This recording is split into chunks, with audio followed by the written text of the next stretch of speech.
জনাব শামীম ওসমান, আপনাকে আমাদের অনুষ্ঠানে পেয়ে আমরা আপনাকে আমরা কি বলবো, আমরা খুবই উৎফুল্ল এবং আমরা অনেকগুলো বিষয় নিয়ে আপনার কাছে জানতে চাইবো। আপনাকে আমাদের অনুষ্ঠানে আবারও ধন্যবাদ খালেদ ভাই। কাছে মনে হচ্ছে যে নির্বাচন সংস্কার মানে কিছু বলা হচ্ছে যে কিছু যৌক্তিক সংস্কার করে যদি নির্বাচনটা না দেওয়া হয় তাহলে বিএনপি যখন ক্ষমতায় আসবে বা অন্য কেউ যখন ক্ষমতায় আসবে তারাও আসলে একই সরকারের সমান ফেসিস্ট হতে পারে, গত সরকারের সমান। তো সেইটা চিন্তা করে তাদেরকে সংস্কারের কথা বলা হচ্ছে। আমি এটার সঙ্গে একেবারেই একমত নই। আমি ঘোরতর আপত্তি জানাচ্ছি, তীব্র প্রতিবাদ জানাচ্ছি। বিএনপির সঙ্গে ফ্যাসিস্ট আওয়ামী লীগের তুলনা করার কোনো কারণই থাকতে পারে না। কারণ বিএনপি ইজ এ পার্টি, যে দলটা বহুদলীয় গণতন্ত্র নিয়ে এসেছে। আওয়ামী লীগ একদলীয় শাসন ব্যবস্থা বাকশালে ছিল, আমরা বহুদলীয় গণতন্ত্র নিয়ে এসেছি।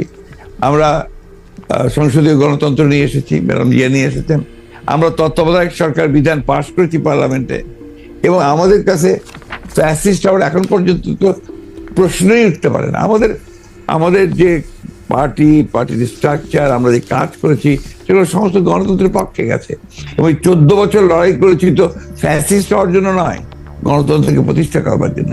সুতরাং এই কথাগুলো যখন বলা হয়, তখন এই কথাগুলো আমার কাছে মনে হয় যেটা আপনার শুধুমাত্র হয় কথার কথা বলার জন্য বলা হয়, অথবা বিএনপিকে আপনার ছোট করে খাটো করে দেখানোর চেষ্টা করা হয়।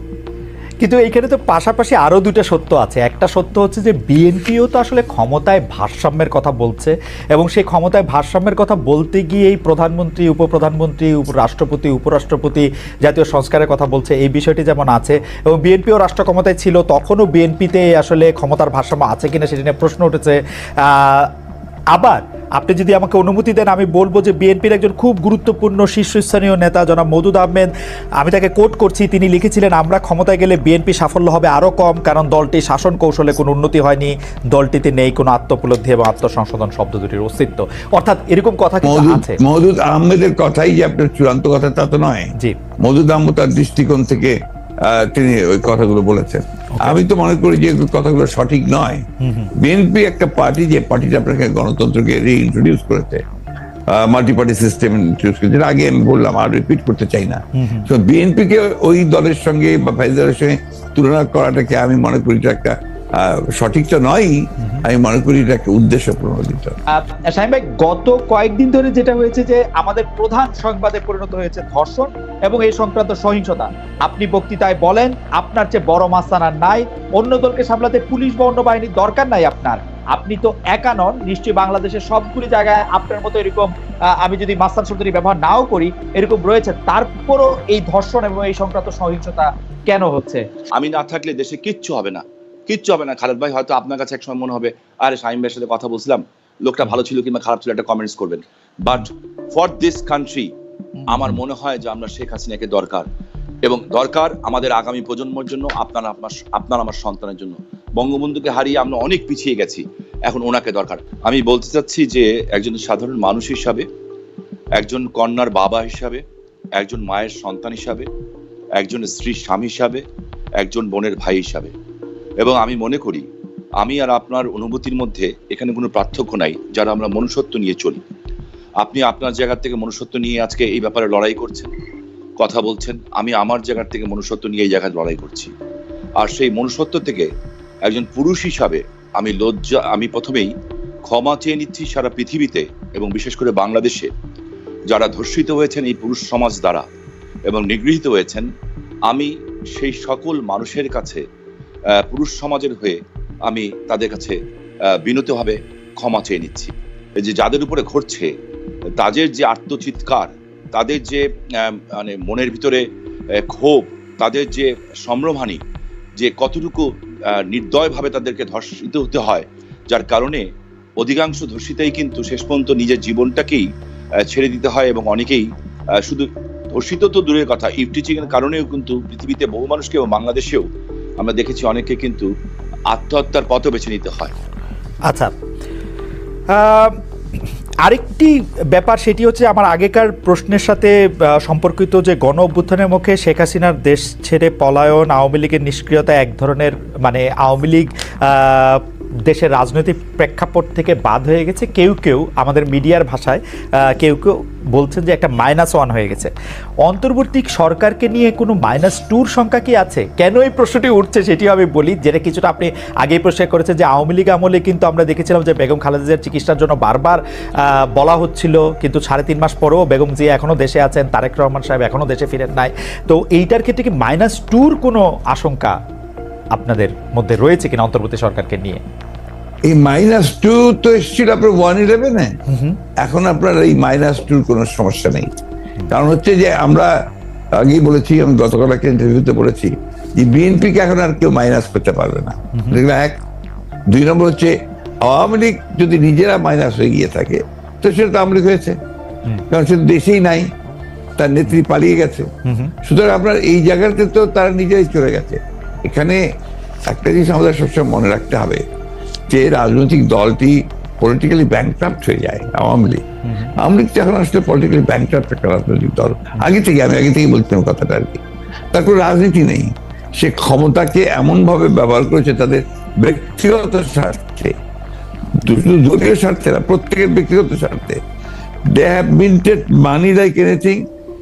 দেশকে তারা একেবারে ফোকলা করে দিয়েছে এবং সেই দেশকে ফোকলা করে দিয়ে পালিয়ে গেছে, এবং এটা জনরোষে পালিয়েছে।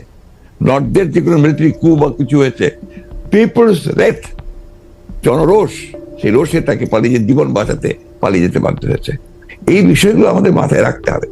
আমরা কোনো মতেই যেন চেষ্টা না করি এটাকে কোনো মতে খাটো করা। The fascist Awami League regime এতে বাধ্য হয়েছে দেশ থেকে পালিয়ে যেতে জনরোষে। ওকে, গত 15 বছরে আওয়ামী লীগের শাসনকে যে ফেসিবাদী বলা হচ্ছে এবং তার যে পালিয়ে যাওয়াটা, যেটি আসলে আপনি এখন বর্ণনাও করলেন, দুর্নীতি, তারপরে নানা ধরনের নানা কারণে, কিন্তু তার পেছনে আপনাদের আমলে যে 20 বছর আগে 21 আগস্টে গ্রেনেড হামলা, বিচারকদের বয়স বাড়িয়ে তত্ত্বাবধায়ক সরকারকে প্রশ্নবিদ্ধ করার মাধ্যমে শেখ হাসিনাকে কর্তৃত্ববাদী শাসনের দিকে নিয়ে যাওয়া, এ নিয়েও আসলে নানা ধরনের আলোচনা আছে। এই দুটি ঘটনা যদি হাইন্ডসাইট আপনি একটু দেখেন, যে মানে যেগুলি হচ্ছে ক্রাইমের ঘটনা, অর্থাৎ হচ্ছে 21 আগস্টের গ্রেনেড হামলা, 10 ট্রাক অস্ত্র, আবার অন্যদিকে তত্ত্বাবধায়ক সরকার ব্যবস্থাটাকে একটা এরকম জায়গায় নিয়ে যাওয়া, এই দুটিকে আপনি আপনার মূল্যায়ন আমরা একটু শুনতে চাই যে এই দুটি। আপনার 21 আগস্টের যে ঘটনা, এই ঘটনার সঙ্গে বিএনপিকে জড়িত করা এবং বিশেষ করে তারেক রহমান সাহেবকে জড়িত করা, এটা পুরোপুরি ভাবেই রাজনৈতিক উদ্দেশ্য প্রণোদিত। এটা কোনো মতেই বিএনপি এর সঙ্গে জড়িত তো নয়ই, বরঞ্চ আমি মনে করি যারা বিএনপিকে শত্রু হিসেবে চেনে তারা জড়িত, এবং এখানে বেনিফিশিয়ারি কারা হয়েছে সেই বিষয়টা আমাদেরকে অবশ্যই লক্ষ্য রাখতে হবে। 21 আগস্টের মামলায় who was the beneficiary? Beneficiary was Awami League.